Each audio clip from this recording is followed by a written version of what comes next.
Então, o primeiro subgrupo dentro desse grande grupo é o de natureza física.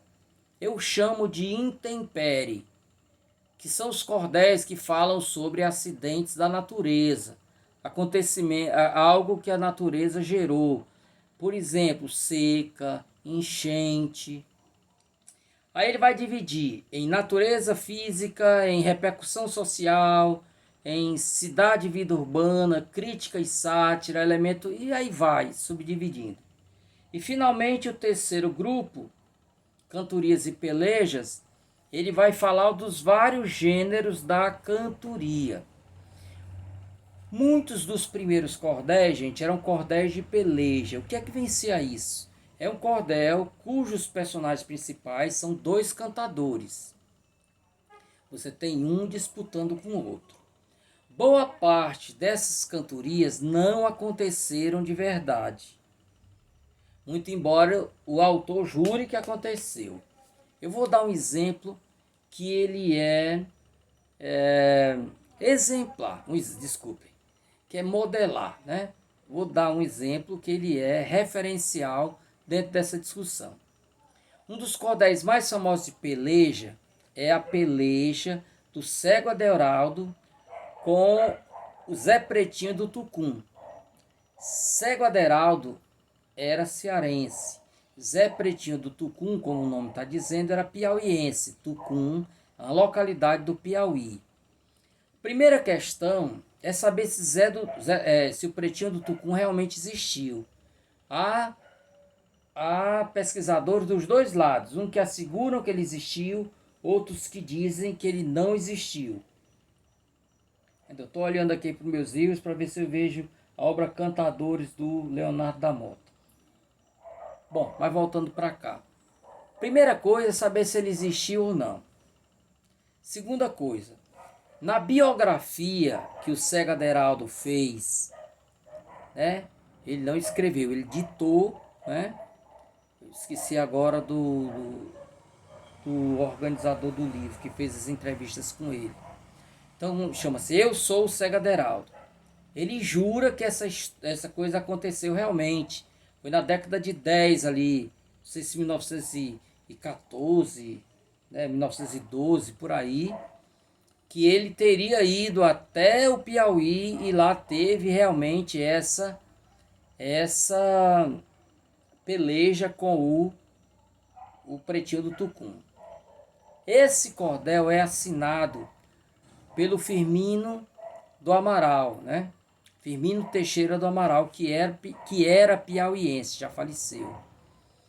Então, ele conta todinha como foi, como eles chegaram, como é que foi a disputa dos dois e como o Cego Adeiraldo venceu o Zé Pretinho com troca-língua, né?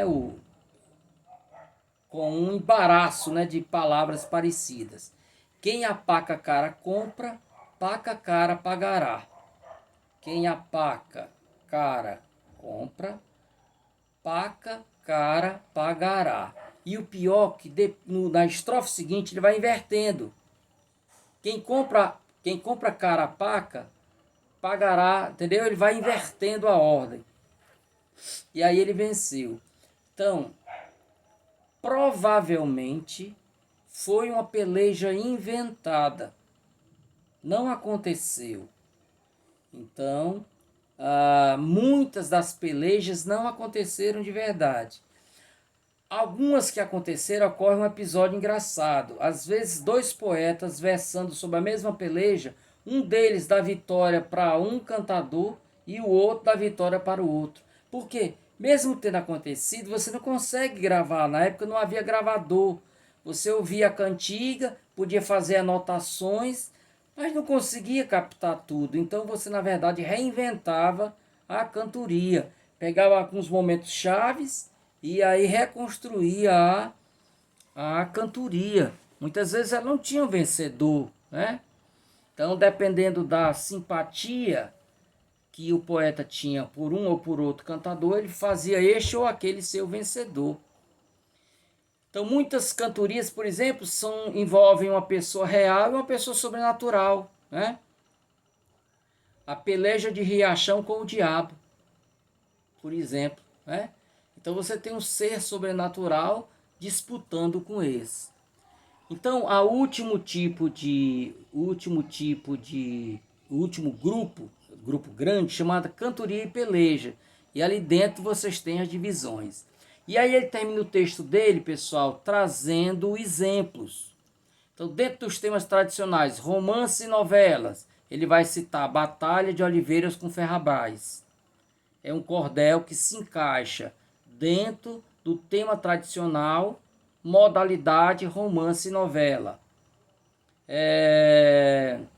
Conto Maravilhoso, Aladim e a Princesa de Bagdá, de João José da Silva. Ele é um conto maravilhoso. Agora imagine eu fazer uma atividade com vocês, pessoal. Pega um determinado cordel e diz, classifique esse cordel segundo Manuel Diegues Júnior. Para que eu ia fazer isso? Onde chegaríamos? Né? Numa análise literária, você vai fazer uma análise de um texto, de um cordel, aí você pode, en passant, uma informação rápida, categorizá-la rapidamente, mas só para, né, dar curso às suas argumentações. Só para isso. Fora disso, se torna uma querela inútil. Então ele vai em cada um desses subdivisões, ele vai trazendo, né, trazendo um exemplo. Ok? Eu estou aqui vendo mais alguma questão que eu pudesse trazer para vocês.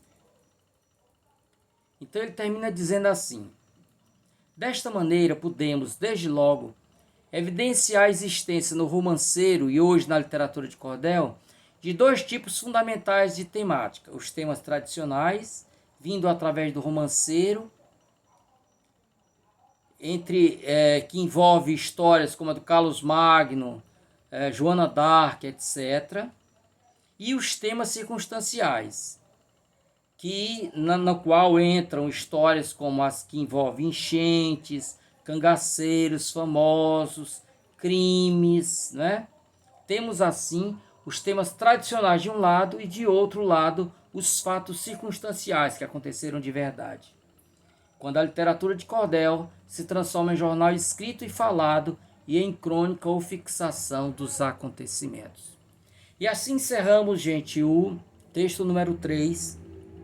Nosso próximo encontro, veremos mais 3 textos, encerrando essa parte da introdução. Depois vamos entrar a falar de cordelistas famosos. Então vocês, desde já, quem não leu os 3 textos, leiam, façam anotações, tragam dúvidas para serem esclarecidos no nosso próximo encontro. E já vão ler também os outros próximos 3 textos, também trazendo dúvidas. Então, esta semana ainda, no mais tardar começo da próxima, eu irei fazer o sorteio aí dos autores sobre os quais vocês organizarão os trabalhos com as equipes. Quem não tem equipe ainda, que se apresse em organizá-las. Então, gente, a todos vocês um grande abraço e até o nosso próximo encontro.